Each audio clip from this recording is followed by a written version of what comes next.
வணக்கம் வணக்கம் நண்பர்களே. தமிழ் புத்தக சுருக்கம் சேனலுக்கு உங்களை உளமாற வரவேற்கிறோம். இங்க நீங்க விரும்பும் சிறந்த புத்தகங்களின் முக்கியமான கருத்துக்கள், பயனுள்ள தகவல்கள் மற்றும் வாழ்க்கையை மாற்றக்கூடிய சிந்தனைகள் சுருக்கமாக கிடைக்கும். புத்தகங்கள் படிக்க நேரமில்லாதவர்களுக்காக, புத்தகங்களை சுவையாக கேட்டு பயிற்சி பெற விரும்புபவர்களுக்காகவே இந்த சேனல். அதனால் உங்கள் ஞான பயணத்தை இங்கிருந்து தொடங்குங்க. கோடிக்கணக்கான நபர்களோட வாழ்க்கையை மாற்றி வச்சிருக்கும் ஒரு புத்தகம். ரிச் டேட் பூர் டேட் விங் டே எழுதியது ராபர்ட் டி கியோசாக்கி. இது வெறும் எப்படி சம்பாதிப்பதுன்னு சொல்ற புத்தகம் இல்ல, பணத்தோட நம்ம ஓட்டத்தை எப்படி மாற்றணும் அப்படின்னு நம்மள நினைச்சிக்க வைக்கும் புத்தகம். ராபர்ட் கியோசாக்கி சொல்றது, நம்ம எல்லாரும் பள்ளியில படிக்கிறோம், நல்ல வேலைக்கு போறோம், சம்பளம் வாங்குறோம். ஆனா அந்த சம்பளத்தை பார்த்து யாரும் நல்லா கற்றுத்தர மாட்டாங்க. பணம் எப்படி நம்ம கிட்டவே வேலை செய்ய வைக்கணும், அந்த சிந்தனை தான் இந்த புத்தகத்தோட மிகப்பெரிய புத்திசாலித்தனம். இந்த புத்தகத்தில அவர் சொல்றாரு, அசெட் என்ன, லையபிலிட்டி என்ன, பாசிவ் இன்கம் எப்படி செய்யறது, பணத்தோட விளையாட்டு எப்படி ஆடணும் அப்படின்னு. நீங்க இந்த வீடியோ முழுக்க கவனமா பாருங்க. ஏனெனில் இதுக்கப்புறம் பணத்தை பற்றிய உங்கள் எண்ணமே மாறும். நீங்க பணம் சம்பாதிக்கணும், பணத்தையும் சின்ன வயசுலயே நம்ம கையால வேலை செய்ய வைக்கணும், நம்ம குடும்பத்துக்கு நல்ல ஒரு வாழ்க்கை அமைக்கணும் அப்படின்னு யோசிக்கிறவங்க தப்பாம இந்த வீடியோ உங்களுக்கானது. இன்று நம்ம பார்க்க போறது உலகம் முழுக்க கோடிக்கணக்கான நபர்களோட வாழ்க்கையை மாற்றி வச்சிருக்கும் ஒரு புத்தகம். ரிச் டேட் புவர் டேட் எழுதியது ராபர்ட் டி கியோசாக்கி. இது வெறும் எப்படி சம்பாதிப்பதுன்னு சொல்லற புத்தகம் இல்லை, பணத்தோட நம்ம ஓட்டத்தை எப்படி மாற்றணும் அப்படின்னு நம்மள நினச்சிக்க வைக்கும் புத்தகம். ராபர்ட் கியோசாக்கி சொல்றது, நம்ம எல்லாரும் பள்ளியில படிக்கிறோம், நல்ல வேலைக்கு போறோம், சம்பளம் வாங்குறோம். ஆனா அந்த சம்பளத்தை பார்த்து யாரும் நல்ல கத்துத்தர மாட்டாங்க. பணம் எப்படி நம்ம கிட்டவே வேலை செய்ய வைக்கணும், அந்த சிந்தனை தான் இந்த புத்தகத்தோட மிகப்பெரிய புத்திசாலித்தனம். இந்த புத்தகத்துல அவர் சொல்றாரு, அசெட் என்ன, லயபிலிட்டி என்ன, பாசிவ் இன்கம் எப்படி செய்யறது, பணத்தோட விளையாட்டு எப்படி ஆடணும் அப்படின்னு. நீங்க இந்த வீடியோ முழுக்க கவனமா பாருங்க, ஏனெனில் இதுக்கப்புறம் பணத்தை பற்றிய உங்கள் எண்ணமே மாறும். நாம எல்லாரும் வாழ்க்கையில் 2 விதமான அறிவுரைகளை சந்திக்கிறோம். ஒன்று, நல்லா படி, நல்ல வேலைக்கு போ, சம்பளம் வாங்கி அமைதியா வாழ். இன்னொன்று, பணம் சம்பாதிக்கிறதுல அல்லாது பணத்தோட வேலை செய்ய கற்றுக்கோ, நீயே உன்னால வாழ்க்கையை கட்டுப்படுத்துற மாதிரி இருக்கணும். இந்த 2ம் பயனுள்ள விஷயங்களா தெரியும், ஆனா வெறும் சொற்களா இல்ல. இது ரொம்ப பெரிய 2 வியூகங்கள். ஒருத்தர் சொல்ல, அந்த கல்வி முக்கியம், மதிப்பெண்கள் முக்கியம், அரசு வேலை, ஓய்வு திட்டம் இதெல்லாம் தான் வாழ்க்கை. இன்னொருத்தர் சொல்ல, வாழ்க்கையை நீயே கட்டமைக்கணும், தொழில் பண்ணணும், சொந்தமான சொத்து உருவாக்கணும், பணம் உன் கையில வேலை செய்யணும். தக்கம் பணத்தை புரிந்து விளையாட்டாக வாழ்றதுல திறமை உண்டாக்குற அப்பா. 2 பேருமே உழைப்புக்காரங்க, நேர்மையானவங்க. ஆனா வாழ்க்கையை பார்ப்போ ரொம்பவே வேற மாதிரி. நல்ல கல்வி இருக்கு, நல்ல சம்பளம் வரும், அரசு வேலை கிடைச்சா நிம்மதி. ரிஸ்க் செல்லாதே, லோன்ல வீடு வாங்கி இஎம்ஐ கட்டு, முந்தான பார்த்து முடி வெட்டிக்கோ. நீ சம்பாதிக்கிற பணத்துக்கு வேலை செய்யாதே, அந்த பணம் உனக்காக வேலை செய்யணும். ரிஸ்க் அஞ்சாதே, அனலைஸ் பண்ணி ஸ்மார்ட்டா ப்ளே பண்ணு, சொந்த சொத்து, பாசிவ் இன்கம் உருவாக்கு, வாழ்க்கையை நீயே வடிவமை. நமக்கு சின்ன வயசுலேருந்து சொசைட்டியில் சொல்லிக்கிட்டே இருக்கிறது, படிங்க, வேலை பண்ணுங்க, லோனுக்கு வீடு வாங்குங்க, ப்ராவிடென்ட் ஃபண்ட், கிராட்டுவிட்டி, பென்ஷன் இதெல்லாம் உங்கள் ரிட்டையர்மெண்ட்டுக்கு ரெடி. இது ஒரு பக்க வியூகம், இது பாதுகாப்பு தரும், ஆனால் சுதந்திரம் தராது. இன்னொரு பக்கம் ஒரு வியூகம் இருக்கிறது, இது சொல்லுது, நீ சம்பாதிக்கிற பணத்தை தானா வைக்காதீங்க, அதை வேலையில் எங்கே போடலாம், எப்படி மல்டிப்ளை செய்யலாம், என்ன பிஸ்னஸ் ஐடியா வச்சு கேஷ் ஃப்ளோ உருவாக்கலாம் அப்படின்னு. இப்படி யோசிக்கிறவங்க தான் சில வருஷத்துக்குள்ளவே சம்பளத்துக்கு தட்டி கொண்டுக்காம முடிவெடுக்கிறாங்க, பணத்தை இயக்குறாங்க ஆகுறாங்க. இந்த 2 அப்பாக்கள் 2 உலகங்களை ரெப்ரசன்ட் பண்றாங்க. ஒரு பக்கம் ஜாப் செக்யூரிட்டி, இன்னொரு பக்கம் ஃபைனான்ஷியல் ஃப்ரீடம். ஒன்று நீங்க வேலைக்கு போங்க, இன்னொன்று நீங்கவே வேலையை உருவாக்குங்க. நம்ம சின்ன வயசுலேயே வேலைக்கு லேட் ஆகாது, பாஸோட சரியாக இரு, கம்பெனி போனஸ் கொடுத்தா நன்றியோட எடுன்னு சொல்லறதால தான் நாம வேலை தான் வாழ்க்கைன்னு நினைச்சிடுறோம். ஆனா அது ஒரு இலூஷன். அதுலயும் முக்கியமான விஷயம், எது வாழ்க்கையை நீங்க கட்டுப்படுத்துற மாதிரி இருக்கும், எது நீங்க கட்டுப்படுத்தப்படுற மாதிரி இருக்கும். ஒரு அப்பா சொல்வார், நீ பணத்தை ரொம்ப அனலைஸ் பண்ணாதே, அது மன அமைதியை குறைக்கும். இதம்ம சுத்தி நிறைய பேர் இருக்காங்க, நல்ல படிப்பு, நல்ல வேலை, பெரிய ஊதியம், ஆனா ஸ்டில் மந்த் எண்ட்ல அவங்க வாழ்க்கை 0 பேலன்ஸ்ல தான் முடிக்கிறாங்க. காரணம், அவங்க பணத்தோட நிறைய புரிஞ்சுக்கல. இதுதான் ஃபைனான்ஷியல் இன்டெலிஜென்ஸ் இல்லாம வாடுறதோட விளைவு. ஸோ இந்த 2 வியூ எதுக்கு முக்கியம்? நீங்க எந்த பாதையை தேர்வு பண்ணுறீங்க, உங்க life style, freedom, stress level, even உங்க குழந்தைகள் எதிர்காலத்தையும் பாதிக்கும். ஒரு வழி பாதுகாப்பான பாதை, இன்னொரு வழி சுயமாயிருக்க, சுதந்திரமாயிருக்க பாதை. ஒரு வழி நீங்க ரிட்டையர்மெண்ட்க்கு காத்துக்கிட்டு சேவிங்ஸ் பண்ணுற பாதை. இன்னொரு வழி நீங்க 40லயே ரிட்டையர்மெண்ட் பிளான் பண்ணி உங்க பேஷன் பின்பற்றுற பாதை. இது எல்லாமே முடிவு, தேர்வு, எதுல நம்பிக்கை வைக்கிறோம் அப்படிங்கறது விளைவு தான். நீங்க எதுல நம்புறீங்க? பணம் தப்புனா பாதிக்குதுன்னா, இல்ல பணத்தை பொறிஞ்சா வாழ்க்கை தான் அப்கிரேட் ஆகுனா? நான் ஒவ்வொருத்தருக்கும் வாழ்க்கையில 2 பாதைகள் வரும். ஒன்று பரிசுத்தமா சேஃபா இருந்துடுறது போல தோணும், இன்னொன்று கொஞ்சம் சேலஞ்சிங் ஆனா உண்மையான growth-ஐ தரக்கூடியது. நம்ம யாருன்னு அல்டிமேட்ல முடிவு பண்றது, நமக்காக வாழ்றவங்க ஆக இல்லை மற்றவங்க சிஸ்டம்குள்ள வாழ்றவங்க ஆக. அதுதான் இந்த 2 அப்பாக்கள் சொல்ல ஃபிலாசபியோட முடிவு. வாழ்க்கையை வேற மாதிரி பார்க்கறதுக்கு நீங்க எந்த டீம்ல இருக்கிறீங்க? பணம் உங்க மேல வேலை செய்யுமா, இல்லை நீ பணத்துக்காக உழைக்கிறீங்க? இந்த கேள்விக்கு உங்களுக்கே ஆனஸ்டா பதில் சொல்லுங்க. அதுதான் இந்த 2 வியூகம் பத்தி புரிஞ்சதோட உண்மையான பாயிண்ட். பணம் சம்பாதிப்பது. நம்ம வாழ்க்கை சரக்குகளுக்கு, குடும்பத்துக்கு, கனவுகளுக்கு பணம் வேண்டும். ஆனா இதை மட்டும் நினைச்சுக்கிட்டே இருக்கிறதே போதா? பணம் சம்பாதிப்பது தான் எல்லாம் தானா? பலர் ஊதியம் அதிகமா சம்பாதிப்பதாலே வாழ்க்கை மேம்படும் என்று நம்புறாங்க. உண்மையில சம்பளம் வருவதுதான் ஆரம்பம் மாதிரி. ஆனால் பணம் எப்படி உனக்காக வேலை செய்யுது, உன் பணத்தை நீ எப்படி ஸ்மார்ட்டா பண்ணிக்கலாம் என்பதுதான் வாழ்க்கையை உண்மையில் மாற்றும் விஷயம். நம்மால் சம்பாதிக்க முடியாத பணத்தை பின்தொடர்ந்தே இருந்தால் எப்போதும் நாம பணத்துக்கு அடிமையாகவே இருக்கும். பணம்தான் உன்னை ஓட்டும் நிலை.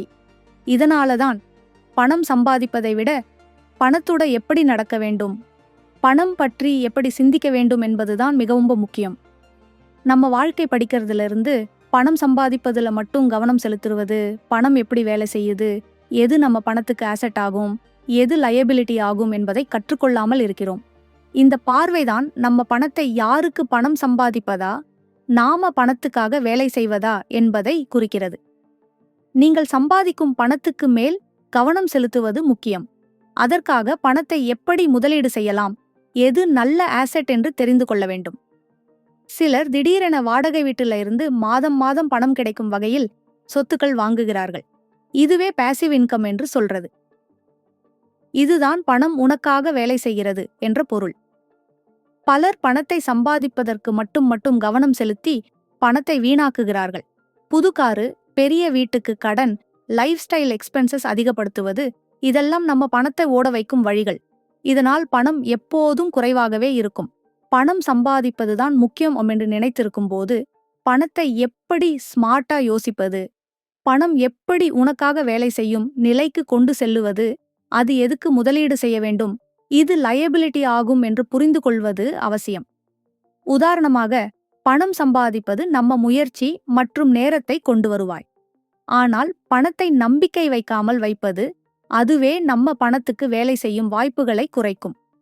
பணத்தை சரியாக பயன்படுத்தி பணம் சம்பாதிப்பதைக் காட்டிலும் பணத்தை சரியாக இயக்கி வளர்ப்பதே அதிக முக்கியத்துவம் வாய்ந்தது.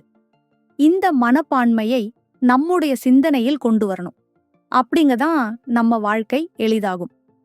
நம்ம பணம் எப்போதும் உங்களுக்கு வேலை செய்கிற மாதிரி இருக்கும். அதற்காக நம்ம போக்கில் பொருளாதார அறிவை வளர்த்து கொள்ள வேண்டும். அதனால் பணம் சம்பாதிப்பது மட்டும் முக்கியமல்ல, பணத்தோடு எப்படி நடக்க வேண்டும், பணம் எப்படி உங்களுக்காக வேலை செய்யும் என்பதுதான் வாழ்க்கையை மாற்றும் முக்கிய புள்ளி. நீங்கள் பணம் சம்பாதிப்பதுதான் வாழ்க்கை இலக்கா, அல்லது பணம் உங்களுக்காக வேலை செய்யுமா? இதை நிச்சயமாக அலசுங்க. இதுதான் பணத்தை பற்றிய உண்மையான சிந்தனை மாற்றம். பணம் சம்பாதிப்பதில இருந்து பணத்துடன் நடக்க எப்படி தெரிந்து கொள்வது முக்கியம் என்பதை நம்முடனே தொடர்ந்தா நெக்ஸ்ட் பகுதியில் கூற போறேன். நண்பர்களே, வாழ்க்கையில நம்ம பணத்துக்கு என்ன நடக்கிறது அப்படிங்கிறது மிக முக்கியம். பணத்தை எப்படி பயன்படுத்துறோம், எதுக்கு முதலீடு பண்றோம், அந்த பணம் நம்ம வாழ்க்கைக்கு எப்படி எப்படி பங்காற்றுது என்பதால தான் நம்ம ஃபினான்ஷியல் நிலை தீர்மானிக்கப்படும். இப்போ ஆசெட் மற்றும் லைபிலிட்டி என்ற 2 முக்கியமான கருத்துக்களை நம்மோடு நெருங்கி பார்க்கலாம். ஆசெட் என்றால் என்ன? இது உனக்கு சம்பாதிக்க வேண்டிய பணத்தை தானே உனக்காக வேலை செய்ய வைக்கக்கூடிய சொத்துக்கள். எடுத்துக்கோங்க, வீடு வாங்கி அதனால் மாதம் மாதம் வாடகை வருமானம் வரும், அது அசெட். இன்னொரு உதாரணம், பங்குகள், பாண்ட்ஸ் அல்லது தனக்கு வருமானம் தரும் வேறு சொத்துக்கள். இவை உங்க பாக்கெட்ல இருந்து பணம் வெளியே செல்லாதவை, அதற்கு பதிலாக உங்களுக்கு பணம் கொண்டு வருகிற சொத்துக்கள். லயபிலிட்டி என்ன? லயபிலிட்டி என்றால் உங்களுக்கு பணம் கடனாக செலவாகும் சொத்துக்கள். அதாவது மாதம் மாதம் பணம் உண்டாக்குவதற்கு பதிலாக பணம் செலவிடும் சொத்துக்கள். எடுத்துக்கோங்க, மாதம் மாதம் இஎம்ஐ கட்டணமான காரும், பெரிய வீடு வாங்கி இஎம்ஐகளும் அல்லது லைஃப் ஸ்டைல் எக்ஸ்பென்சஸ்ல போடப்படும் பணமும் லயபிலிட்டி ஆகும். இது உங்க பணத்தை துரத்தி உடனுக்குடன் செலவு செய்யும். பலர் பார்க்கும்போது வீட்டும் காரும் சொத்துன்னு நினைக்கிறாங்க. ஆனால் உண்மையில் அவங்க மாதம் மாதம் உங்களை கட்டாயமாக பணம் செலவழிக்க வைக்கும் பணம் வீணாக்குதல் தான் லயபிலிட்டி. உண்மையில் சொத்துன்னு நினைக்குமே அந்தவெல்லாம் உங்க பண வருவாய்க்கு எதிரான பேர்டனாக இருக்கும். என்ன வேறுபாடு?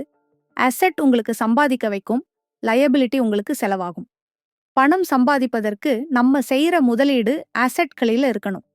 லயபிலிட்டிகளுக்கு முதலீடு பண்ணினா நம்ம வாழ்க்கை எப்போதும் கடன் செலவுகளுக்கு அடிமையாகி இருக்கும். நம்ம லைஃப் ஸ்டைலில் பார்த்தா ஏதாவது பிராண்ட் கம்ப்யூட்டர் வாங்குறோம், அதிலிருந்து நமக்கு வருமானம் வராது, அது லயபிலிட்டி. ஆனா அந்த பணத்தை பங்குகளில் முதலீடு பண்ணினால் அது அசெட். இதுதான் மணி ஸ்மார்ட்டா இருக்க வேண்டிய முக்கியமான காரணம். பலர் பணம் வருவையான்றதே கவலைப்படுறாங்க, ஆனா பணத்தை எங்க வச்சு எப்படி வளர்க்கறது என்பதை பத்தி தெரியாது. அதுதான் பண்ணாம இருக்கிற பொறுப்புக்கு காரணம். ஒரு சிலர் கூடவே சொல்றாங்க, வீட்டை வாங்குறது பெரிய இன்வெஸ்ட்மெண்ட். உண்மையில் அது முதலீடு இல்ல, லயபிலிட்டி தான். அது வாடகை வருமானம் தராத வரையால். அதே நேரத்தில் அதனுடைய அப்கீப், ப்ராப்பர்ட்டி டேக்ஸ், மெயின்டெனன்ஸ் செலவுகள் எல்லாம் உங்களுக்கு ஒதுக்கப்படுகின்றன. ஆனால் வீடு வாங்கி அதை வாடகைக்கு விடினால் அது அசெட் ஆகும். அது உங்களுக்கு மாதம் மாதம் வருமானம் தரும். இதுதான் அசெட் மற்றும் லயபிலிட்டிவின் முக்கிய வேறுபாடு. எப்படி சொந்தமாக ஒரு வருமானம் தரும் சொத்து உருவாக்கலாம்? அதற்கு ஃபினான்ஷியல் இன்டெலிஜென்ஸ், பொறுமை, திட்டமிடல் அவசியம். இதுல முக்கியம் என்னென்றால் நம்ம மைண்ட் செட்ல உள்ள கன்ஃபியூஷனை மாற்ற வேண்டும். பணம் சம்பாதிப்பதற்காக வேலை செய்வதுதான் எல்லாம் என்று நினைக்கும் போது நம்ம வாழ்க்கை கடன் செலவுகளுக்கு அடிமையாகிவிடும். ஆனால் பணத்தை உங்களுக்காக வேலை செய்ய வைக்க நல்ல ஆசெட்களை எடுத்து அதுல முதலீடு செய்ய தெரிந்தால் நம்ம வாழ்க்கை ஃபினான்ஷியல் ஃப்ரீடம்க்கு செல்லும் பாதையில இருக்கும். நீங்க உங்களுடைய சொத்துக்களை ஒரு ஸ்ப்ரெட்ஷீட்ல எழுதிப்பார். எது அசெட் எது லயபிலிட்டி பன்று கிளாசிஃபை பண்ணி பாருங்க. அதன் பிறகு அவங்க உங்களுக்கு சம்பாதிக்கிறதா இல்ல செலவான்று தெரியும் போது உங்களுடைய வாழ்க்கையை எப்படி மாற்றலாம் என்று திட்டமிட முடியும். பணம் சம்பாதிப்பது தான் முக்கியமா, இல்ல பணத்தை எப்படி ஸ்மார்ட்டாയി வளர்க்கறது தான் முக்கியமா? இதுதான் உங்க வாழ்க்கைக்கு பெரும் மாற்றத்தை கொடுக்கும். இதுவே ஆசெட்ல முதலீடு பண்ற முக்கிய காரணம். கடன் கட்டுப்பாட்டில் இருக்கும். நீங்கள் பணம் சம்பாதிப்பது மட்டுமல்ல, பணத்தை எப்படி நடத்தியது என்பதும் உங்களுக்கு வெற்றி தரும். இதுதான் அசெட் மற்றும் லயபிலிட்டி என்ற கருத்தின் அடிப்படை உண்மை. உங்களுடைய பணத்தை அசெட்களாக மாற்றி லயபிலிட்டிகளை குறைத்தால் உங்கள் ஃபினான்ஷியல் நிலை வியப்பூட்டும் வண்ணம் மேம்படும். நீங்கள் இதை புரிந்து கொண்டு உங்கள் வாழ்க்கையில் இதை ஏற்றுக்கொள்ள முயற்சி செய்யும் போதுதான் பணம் உங்கள் நண்பராக மாறும். அப்போதுதான் பணம் உங்களுக்காக வேலை செய்யும், நீங்கள் பணத்துக்காக வேலை செய்ய மாட்டீங்கள். நண்பர்களே, நம்ம எல்லாரும் பள்ளிக்கூடம் போயிருக்கோம். அங்க எதை கற்றோம்? தமிழ், கணக்கு, அறிவியல், வரலாறு, ஜியோகிரபி போன்ற பாடங்கள்.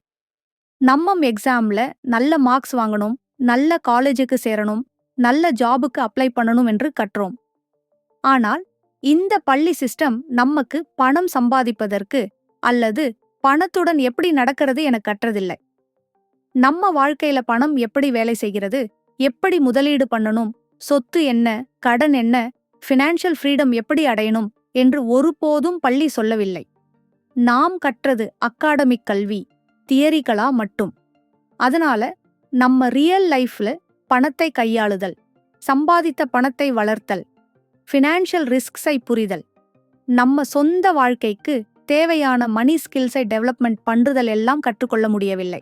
நாம் பத்தும் போது நல்ல மார்க்ஸ் வாங்கு, நல்ல வேலை பண்ணு என்று சொல்லினார்கள். ஆனா அந்த வேலை நம்மால் பணம் சம்பாதிக்க முடியுமா? பணம் சம்பாதிப்பதற்கான வழிகளை தெரிஞ்சுக்கணுமா? அது எப்படி செய்யணும் என்றது தெரியாது.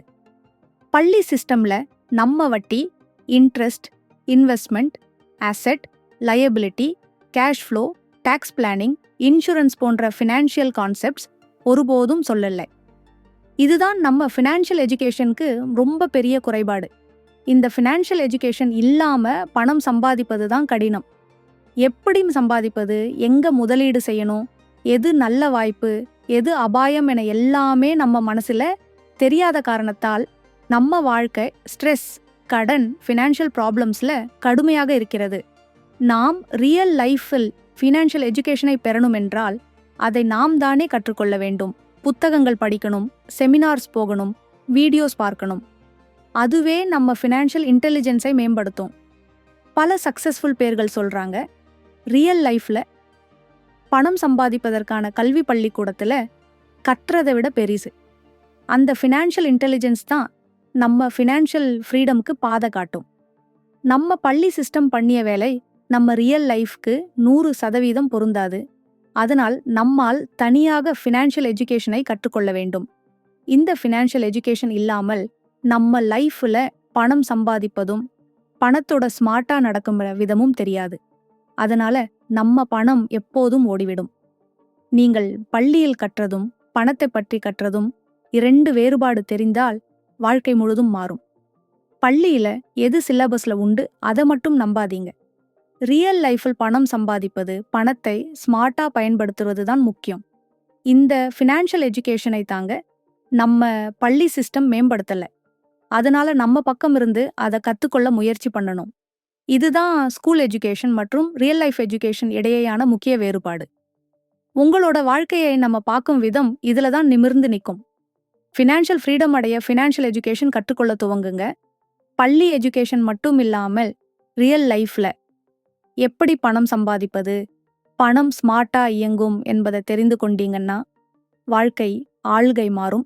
நண்பர்களே, வேலை செய்வது மட்டும் இல்ல, ஒரு வேளையில நம்ம மனசு சற்று வேற மாதிரி ஆப்ரேட் பண்ணணும். அதுவே என்டர்பிரெனர்ஷிப் திங்கிங். அதாவது நம்ம தன்னம்பிக்கையோடு, சுயமாக வழி காணும் மனப்பான்மையோடு, புதுமையான யோசனைகளோடு நம்ம வாழ்க்கையை மாற்றிக்கொள்ளும் திறன். பணியிடம் மாதம் மாதம் சம்பளம் வாங்குவது நம்ம வாழ்க்கையில பாதுகாப்பு தரும். ஆனா அதுல மட்டும் நின்றிருந்தால் நம்ம பொட்டென்ஷியலை முழுமையாக பயன்படுத்த முடியாது. ஆனா அந்த மாத சம்பளத்துக்குத்தான் நம்ம டிபெண்டன்சி இருக்கும். இதுதான் பணத்துக்கு அடிமை ஆகிவிடும் நிலை. தொழில்நிலை எண்ணம் என்னவென்றால், பணத்தை சம்பாதிப்பதுக்கு பதிலாக பணம் உங்களுக்கு வேலை செய்யும் முறையை நினைத்து கொள்ளுதான். இது ஒரு கிரியேட்டிவ் ப்ராசஸ். நீங்கள் உங்கள் திறமைகளை, ரிசோர்ஸஸை பயன்படுத்தி புதிய வாய்ப்புகளை உருவாக்கி அதிலிருந்து பாசிவ் இன்கம், ரெசிடுவல் இன்கம் வரவைக்க முடியும். அதற்காக ரிஸ்கை எடுக்கணும். ஆச்சரியமில்லை, ஆனா ரிஸ்கை சரியாக புரிந்து கொண்டு திட்டமிட்டு முன்னேறினால் வெற்றி வாய்ப்பு அதிகம். வெற்றி வரும்போதுதான் நம்ம வாழ்க்கை ஃபினான்ஷியல் ஃப்ரீடமுக்கு செல்லும். பலரும் என்டர்பிரினர்ஷிப் திங்கிங்கை வேறு துறை வேலைப்பாடு அல்லது பிசினஸ் பண்ணுதான் என்று நினைப்பாங்க. ஆனால் அது மட்டுமல்ல, சிறிய யோசனைகளும் என்டர்பிரினர்ஷிப் ஆகும். உதாரணமாக, வீட்டில் சில ஹேண்ட்மேட் பொருட்களை செய்து விற்று அதிலிருந்து சம்பாதிப்பதும் என்டர்பிரினர்ஷிப் தான். இது மென்டல் ஷிஃப்ட் தான் முக்கியம். நம்ம மைண்ட் செட்ல நான் எம்ப்ளாயி மட்டும் என்று நினைப்பதை விட்டு நான் ஆப்பர்ச்சுனிட்டி கிரியேட்டர் என்று எண்ண ஆரம்பிப்பதும் என்டர்பிரினர்ஷிப். நாம் தொழில் தொடங்க வேண்டியதுதான் என்டர்பிரினர்ஷிப் அல்ல. நம்ம சுயமாக சம்பாதிக்கும் வழிகளை கண்டுபிடிக்க, அதை மேம்படுத்தி வளர்த்து அதிலிருந்து சம்பாதிப்பதுதான் என்டர்பிரினர்ஷிப் திங்கிங். நீங்கள் எப்போதும் சிந்திங்க, பணம் உங்களுக்காக வேலை செய்யணுமா இல்ல வேலையில வேலை செய்யணுமா என்று. உண்மையான என்டர்பிரினர் ஆனால் பணம் உங்களுக்கு பணம் சம்பாதிக்க வைக்கணும். இருந்தால் நீங்கள் கடன் பற்றிய கவலைக்கு பதிலாக பணத்தை எப்படி ஸ்மார்ட்டா பயன்படுத்தி வளர்த்து உங்க சொந்த வருமானத்தை உருவாக்குறது தெரியும். இந்த மென்டல் ஷிஃப்ட் இல்லாமலே நம்ம வாழ்க்கை எப்போதும் பணத்திற்காக சுருங்கிவிடும். ஆனா என்டர்பிரினர்ஷிப் திங்கிங் இருந்தால் நீங்கள் உங்கள் வாழ்க்கையை தானே கட்டுப்படுத்தி பணத்திற்கும் நேரத்திற்கும் மேல் கண்ட்ரோலா இருக்கும். எனவே வேலை சம்பாதிப்பதை மட்டும் கவனிக்காமல் சற்று கிரியேட்டிவா ரிஸ்கை அக்கறையுடன் எடுத்துக்கொண்டு புதுமையான வழிகளில் பணத்தை சம்பாதிப்பதும் வளர்ப்பதும் ஆண்டர்பிரினர்ஷிப் திங்கிங்கின் அடிப்படையே. இதுதான் நம்ம ஃபினான்ஷியல் ஃப்ரீடம்க்கு வழி. நீங்கள் இதை வாழ்வில் கொண்டு வர முயற்சிக்க வேண்டும். நான் வேலையில் இருக்கிறேன். நான் வேலைக்கு புறம்பான வாய்ப்புகளை தேடுகிறேன். என் திறமைகளை பயன்படுத்தி புதிய வருமானம் உருவாக்குகிறேன் என்ற மாதிரியான மனப்பான்மையை வளர்க்க வேண்டும். இதுதான் என்டர்பிரினர்ஷிப் திங்கிங். நண்பர்களே, இப்போ நம்ம மனசு பார்த்தா பணம் சம்பாதிக்கிறது தான் எல்லாம் நினைப்பது போதையாம். ஆனா உண்மையில் பணத்தோட எப்படி நடக்கிறது, பணத்தை எப்படி ஸ்மார்ட்டா வளர்க்கறது என்பதுதான் வாழ்க்கையை மாற்றும் விஷயம். இரு அப்பாக்களின் வித்தியாசம். பணத்துக்கு படிக்கும், கல்வி, ஆசெட்ல முதலீடு பண்ற திறன், ஆண்டர்பிரினர்ஷிப் திங்கிங் எல்லாம் நம்ம ஃபைனான்ஷியல் ஜேர்னிக்கு அடிப்படைகள். இந்த விஷயங்களை நம்ம மனசுல எடுத்துக்கொண்டதும் நம்ம ஃபைனான்ஷியல் ஃப்ரீடம் அடைவதற்கு பாதை தெளிவாகும். பணத்துக்கு அடிமையாகாம பணம் உங்களுக்கு வேலை செய்யும் நிலைக்கு வருவதே நிஜ வெற்றி. இதை வாழ்வில் நடைமுறைப்படுத்தி நம்ம வாழ்க்கையை வளமாக மாற்றுவோம். அதற்காக இப்போதான் ஃபைனான்ஷியல் எஜுகேஷனை ஆரம்பிக்கலாம்.